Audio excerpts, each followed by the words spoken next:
Hello everybody, welcome to the Silvered Cloud. My name is 7th Bracken, and today we're talking about Transformers! Starting out as a series of Japanese toys that transform from robots into vehicles and miscellaneous objects, they were given the title of Transformers when Hasbro licensed the toys from Takara, later Takara Tomy, to sell in North America and other parts of the world. And this franchise has come a long way since it started in 1984. Going from toys to cartoons, video games, novels, and a bunch of hot garbage that somebody was able to convince people to pay money for. Oh, and they also have two pretty good movies. That said, one medium that is of great importance to the Transformers franchise, if not the greatest importance, is the medium of comic books. Since 1984, comics based off the Transformers toy line have been published by H3 Productions, Fun Publications, IDW, Dreamwave, Fleetway, IDW, Titan Magazine, and IDW. Did I mention that IDW is the current and longest running publisher of Transformers comics? All that aside, today we won't be looking at any comics produced by those companies, nor will we be looking at anything that was produced by some random company after the 80s. Much rather, we're going all the way back to the very beginning, not only of Transformers comics, but of the very lore of the Transformers series. That's right, today I'm reviewing Marvel's The Transformers #1. Transformers! Robots in the skies! Transformers! More than meets the eye! Transformers!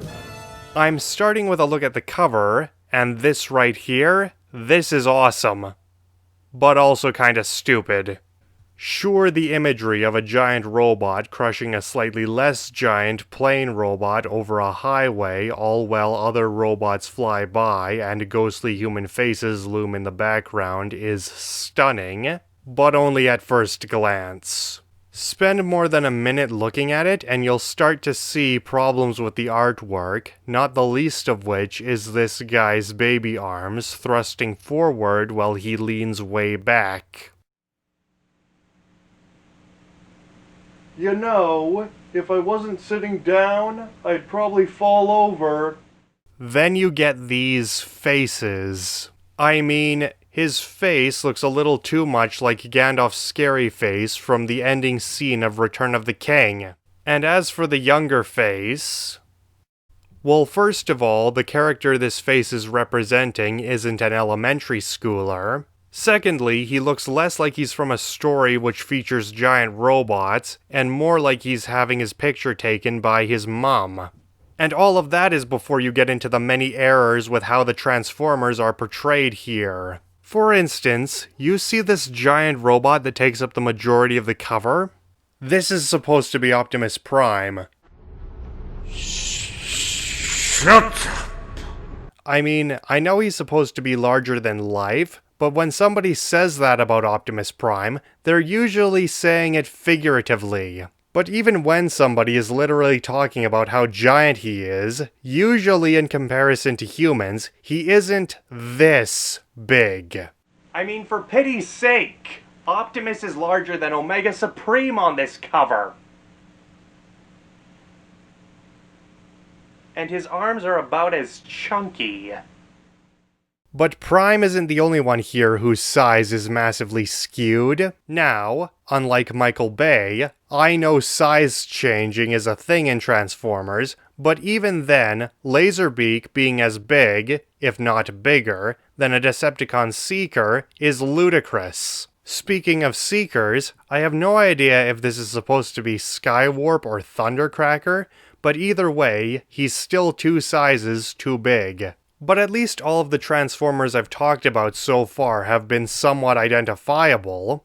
Unlike this thing, which I don't even know what that is, never mind what their name is. I mean, it looks like it could be a car, so maybe it's an Autobot? Except none of the Autobots, cars, or Minicons from 1984 had this color scheme or looked like this unless their toy was only halfway through transforming. Best guess, it's Soundwave in his Cybertronian hovercraft mode.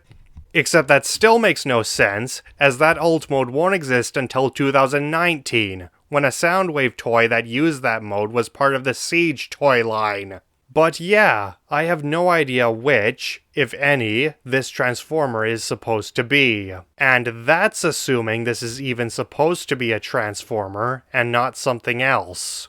So in summary, this cover is alright if you look at it for a second. Look at it any longer, however, and you'll see just how bad it is. Before we move on, one thing I still haven't mentioned about this cover is that, as the text at the top says, this is the first issue in a 4-part limited series. Spoilers! It didn't stop at the 4th issue. Anyway, the comic begins in space. Wait! Before I go on, I should point out that the scans I'm using are from the IDW Classic Collection. These are pretty good, but from what I've gathered, the coloring has been changed a bit from the original prints. As such, if I mention a coloring error, something I'll try to avoid doing when reviewing this series, I won't be able to tell if it's from the original or from the reprints. Probably not that big a deal, but I felt I had to let you guys know. Now then, the comic begins in space. And for those of you who are wondering, no, there isn't a giant floating cube. Instead, we get Cybertron in all its exposition-drenched glory. Cybertron existed from metallic surface to core as a vast, Saturn-sized machine world. A world whose origins were lost in the dead past. And this is why you need to back up your files. Yet life had evolved here. No, it didn't. It had grown and adapted and thrived in its environment remarkably well. Yeah, all this stuff about life evolving on Cybertron, that all gets retconned out later. That and the bit about Cybertron being Saturn-sized. So yeah, pay no never mind to this. It's just unimportant fluff that gets replaced later. Anyway, the narration goes on to say that the life that came about on Cybertron was intelligent and built a bunch of cities and stuff. These life forms were the Autobots, and despite being a race of sentient, sapient beings with independent thought and desires, they somehow managed to not be violent, selfish dickheads, and built a society that nobody felt like making a bunch of Joker memes about. That is until a bunch of edgy boys known as the Decepticons decide that peace is for losers, and that the fascist society portrayed in Starship Troopers will work much better. And who is the leader of these Decepticons?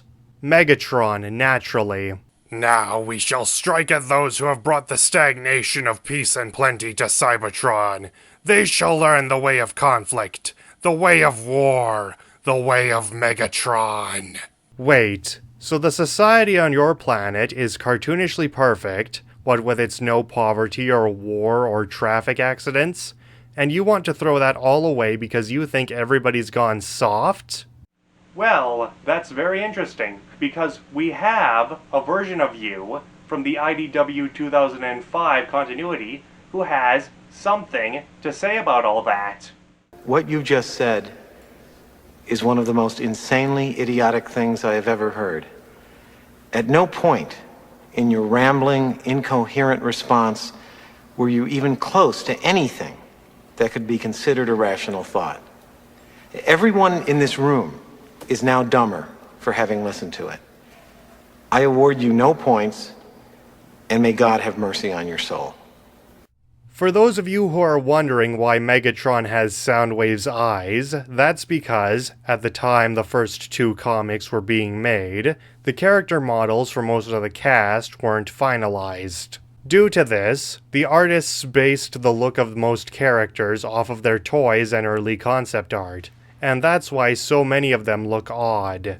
But yeah, the Decepticons are dead set on killing some fools. And to facilitate slaughtering everybody who disagrees with them, they augment themselves to transform into a bunch of deadly weapons and vehicles, mostly of the aircraft variety. Once that's been done, they just up and start attacking things. Furiously. So furiously that Cybertron decides to up and take a walk. Yeah, no joke, the Decepticons attack things so intensely that the planet gets knocked out of orbit. Boy, that escalated quickly. I mean, that really got out of hand fast. So yeah, the Decepticons have started their war, and it has resulted in the deaths of billions of innocent Autobots.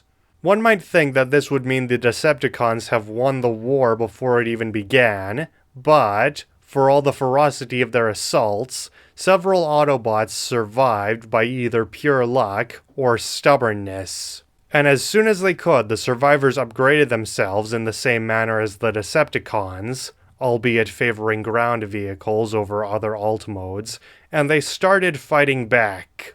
However, in spite of the Autobots' newfound strength, the Decepticons are still winning this war, partially due to Decepticon High Command having prepared for this outcome, but mostly because Megatron is an absolute beast. Soon we Decepticons will have ground our enemies under our heels. Then we shall begin our prime task, rebuilding Cybertron into a cosmic dreadnought. A Saturn-sized death ship. What is this? Warhammer 40k? We shall turn our very planet into the single most deadly weapon in existence. Then let the universe beware! Starkiller Base, eat your heart out. And you know, Megatron might have gotten away with it, if it weren't for the Autobots getting a leader who could match Megatron in power and guide the Autobots to victory. That leader's name? Optimus Prime. Under his leadership, the Decepticons were pushed back, the Autobots reclaimed much of their lost ground, and rebuilt many of their cities. That said, the war still rages, Megatron still lives, and Cybertron is still traipsing about space like it got up to do something but forgot what that was. And one day, it happened to be benignly walking into traffic. Or rather, an asteroid belt. Fortunately, Optimus Prime has a solution to this problem. He will take a select group of Autobots on a specially designed craft, named the Ark, and they will dismantle the asteroid belt, piece by piece. Unfortunately, the Decepticon spy Ravage was present when Optimus proclaimed this plan, and he tells Megatron all about it. And Megatron decides that they should let the Autobots complete their task. And then the Decepticons will gank them. And for some strange reason, I can't help but wonder what Punch is doing during all of this. Anyway, the Ark crew finish blasting a path through the asteroid belt, having expended a large amount of munitions and fuel in the process. With that done, Optimus gives a rousing speech about how Cybertron will pass safely through the asteroid belt, and then by the lifeless third planet of the local solar system. And then Prime goes on to say something bizarre. Let us rejoice in our achievement as we return to Cybertron, and let us redouble our efforts to end the slaughter that has consumed our world for so many centuries. We must make peace with the enemy, with the Decepticons.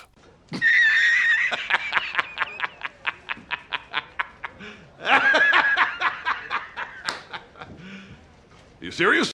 I mean, I get wanting to end a centuries-long war peacefully, but peace talks only work if the opposing side actually wants peace. And unlike more recent Transformers stories where the Decepticons start out with noble or semi-noble intentions, but go bad along the way, all these Decepticons want is power. Heck, this isn't even like the other IDW G1 continuities, where the leadership of Cybertron actually did degrade their society to varying degrees, as this version of Cybertron was cartoonishly perfect until the Decepticons started shooting things up. These Decepticons aren't after social reform or equality like more recent iterations, because they're assholes who started this war because they were bored. So Optimus Prime saying the Autobots need to make peace with the Decepticons doesn't come off as noble like it does in other iterations, but naive. Not that what Optimus just said even matters, as the Decepticons, rather appropriately, attack immediately after he makes his ludicrous declaration. Now at this time, I haven't read all of the original Marvel run, but as far as I'm aware, Prime's declaration never really amounts to anything. As such, this bit could have been cut out, and nothing of value would be lost. Well, apart from the irony. So now that the Decepticons have made it abundantly clear that peace talks were never an option, the Autobots have no choice but to fight back. Unfortunately, they're exhausted from clearing the asteroid belt, so the Decepticons are able to easily board the Ark, and... wait a second.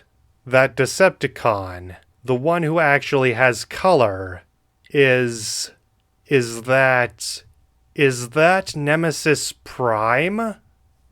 For those of you who are wondering, Nemesis Prime is an evil clone of Optimus Prime, who never officially appeared in the G1 comics or cartoon, and who mostly had minor appearances in other continuities.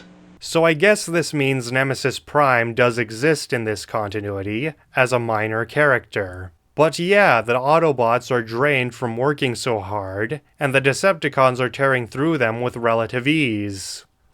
Except not really, as the post-battle tally will show that the Autobots don't lose a single man, while the Decepticons take several casualties, including that maybe Nemesis Prime we saw a page back. I mean, Megatron probably decided to throw a bunch of weak Genericons at the Autobots Zerg Rush style. But fine, the Autobots are supposedly losing, so Optimus decides that there is only one way they can win. Crashing the Ark with no survivors. Yeah, he's mostly doing this to kill Megatron, the idea being that if Megatron dies, the remaining Decepticons will be left unorganized and forced to surrender, thereby ushering in a new age of peace for those still on Cybertron. In summary, if the Autobots can't make peace with Megatron, they can at least settle for resting in peace with him. So Optimus has the Ark crashed into the lifeless third planet from the sun.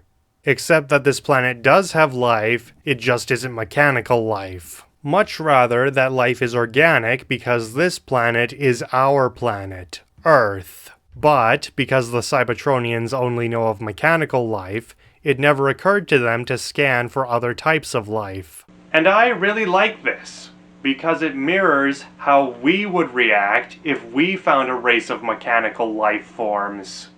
Admittedly, they will be more accepting of this fact than we would, but we'll get to that later. Anyway, after the Ark crashes into a mountain, it lies dormant for 4 million years, until a volcanic explosion causes the Ark's systems to come back online. In response, the Ark sends out a sensor drone to figure out just what the hell is going on.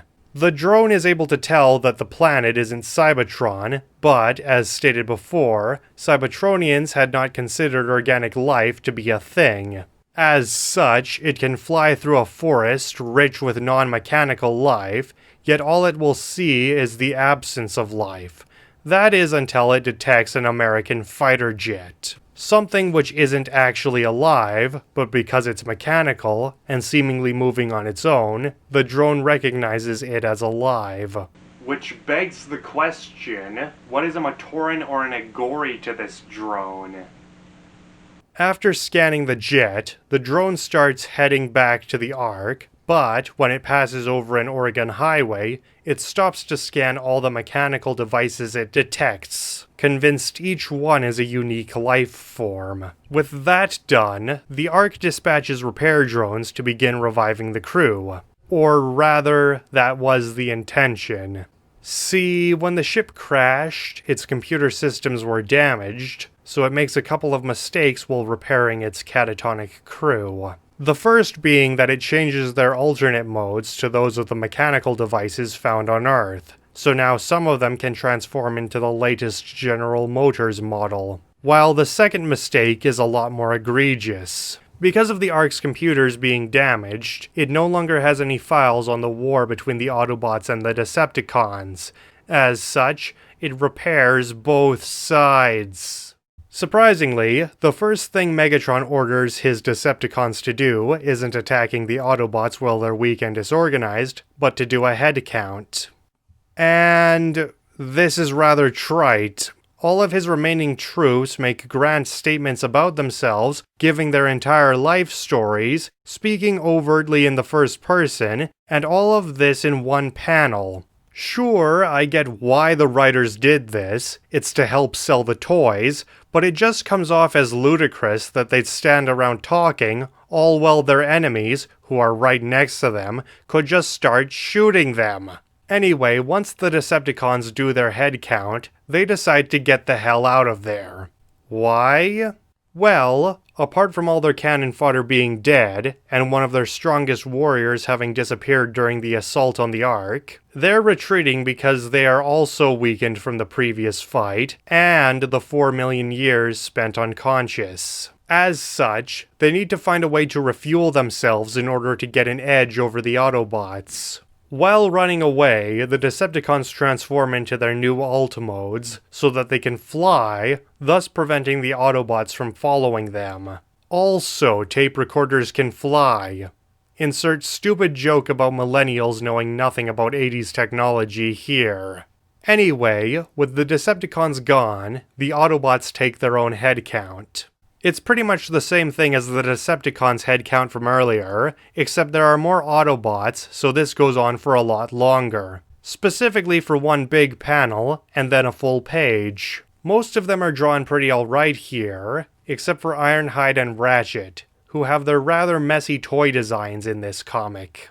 And yet, they still look better than any of the Bayformers' designs. During the head count, the Autobots reveal some defining characteristics, such as unique powers like Brawn's immense strength. In other cases, mentioning a character quirk or desire, like Ratchet's affinity for partying.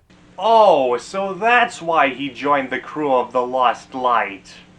I'm only focusing on this because Bumblebee's declaration is a little strange. It starts out fine enough, with Bumblebee being excited about exploring a brand new world, only for him to proclaim that he really loves swimming.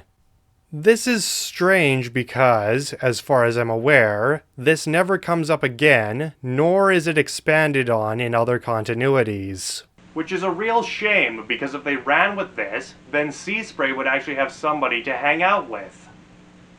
Aside from Broadside, that is. With the head count done, the Autobots get some good news and some not so good news. The good news being that they might be able to repair the Ark, at the very least they can give it a rough patch job, while the not so good news is that, for all they know, Cybertron might not even exist anymore. That said, Optimus remains hopeful that one day they can return to their homeworld. Anyway, once the Ark's primary computer, named Auntie, is mostly repaired, the Autobots spend several hours watching footage of the new planet they've found themselves on. Still unaware that life on this planet is organic, the Autobots realize that letting their mortal enemies run loose on an innocent and unsuspecting world is kind of a bad thing. As such, not only can't they leave until the Decepticons are dealt with, they also have to warn the natives about this as well. So Prime sends out a small group consisting of Prowl, Hound, Cliffjumper, Bumblebee, and Brawn to scout around a bit and maybe make first contact. While this is going on, we get a page that introduces us to the primary human characters of this Transformers story, Buster and Sparkplug Witwicky. And we learn that, despite Buster having good grades, his father wishes he'd spend less time with books and more time developing some practical skills. This is in spite of Buster being part of a literary program so that he can get a scholarship to get into college. But that isn't important right now. What is important is that tonight, Buster is going off to the drive-in theater with some friends. The same drive-in that Prowl's group stumbles upon, and that Megatron is sending his Seekers to attack said group. Oh yeah, it's all coming together. The Autobots go into the theater in the hope of introducing themselves to the locals, to which Bumblebee gets all excited about. This results in him crashing into Buster's car, and then getting really embarrassed, thus preventing him from saying anything when Buster goes over to him to complain. "Listen, you, Say, that's weird. There's no one in there." Clearly this is the work of an enemy stand. Buster doesn't have too long to ponder why the car doesn't have a driver, as it is then that the Decepticons choose to attack, one of their blasts severely wounding Bumblebee and slightly blowing Buster and his friends back. In response to the attack, the other members of Prowl's team transform and launch a counterattack. This is easily my favorite part of the comic, as, while somebody could argue that the mid-battle banter here is just as trite as those headcounts from before, I feel it works quite well here, and is a joy to read. We also get some great matchups, such as Starscream attacking Cliffjumper, believing the small Autobot to be an easy target, only to get a face full of glass gas, a weapon setting for Cliffjumper's gun that turns most metal brittle. Another great matchup, Ravage tries to ambush Hound while he is looking for Bumblebee, but he is able to spot the Decepticon before they can attack, and he chases them off. The Autobots are forced to retreat, however, when Prowl finally realizes that the Earth cars are just lifeless machines, and the true Earthlings are the human fleshlings that are actually trying to save themselves. With the Autobots not wanting to get innocents killed, they decide to retreat and lead the Decepticons away in the process. Hound doesn't want to leave Bumblebee behind, but Prowl convinces him that Bumblebee likely already left, and he'll meet them back at the Ark. Of course, none of them know Bumblebee was injured, or that Buster is taking him back to his father's garage because he heard the car making pained noises. If this had been real life, Buster would just be insane. But because it isn't, the kid is probably one of the greatest Good Samaritans in fiction. Back at the garage, Sparkplug comes home and is elated to see that his son is working on fixing a car. Buster does try explaining the strange stuff that led to him trying to fix the car, and the comic ends with Bumblebee mustering up enough strength to say just 5 words. "Help me, please! I'm dying!" Yeah, that's not gonna freak them out at all. Next time. Hey buddy, can you spare some fuel? Well, I'd sure hope so, otherwise Bumblebee's subplot is going to get very depressing very fast. The Transformers #1 is pretty alright, and I give it a 7 out of 10 objectively, and a 5 out of 10 personally. This comic was clearly very good for its time. If it wasn't, the series wouldn't have lasted longer than the 4 issues it was slated for. That being said, it isn't that good by today's standards, and not just because of the coloring and art mistakes. A lot of the plot points introduced in this story will later be forgotten or retconned out later. And I don't mean we'll get an explanation later, I mean they'll be completely replaced, and the new information will be treated like it was always the status quo. That isn't the only problem though, as a lot of the dialogue is a bit over the top and inorganic. The most egregious example being the headcount bits, which can be best criticized by asking, why are these guys telling each other stuff they already know? On a personal note, while I think the black and white morality of the Decepticon Autobot war is fine for what it is, I much prefer the more morally dark gray light gray of later stories. Mostly because I feel that those stories bring out better characterization and have more interesting conflicts and moral dilemmas. That said, this comic does have a lot going for it, most notably the premise, as a fight between 2 groups of giant alien robots that can transform into everyday Earth objects lends itself to a lot of creative storytelling. Not only that, but the fights between the Autobots and the Decepticons are great, and the characters, when they aren't poorly expositing about themselves in order to sell you their toys, are very fun to read. All in all, this was a great starting point for the Transformers franchise, and it's well worth a read if you want to get into the Marvel Comics run. And that's all for today. See you next week. Until then, have a good day.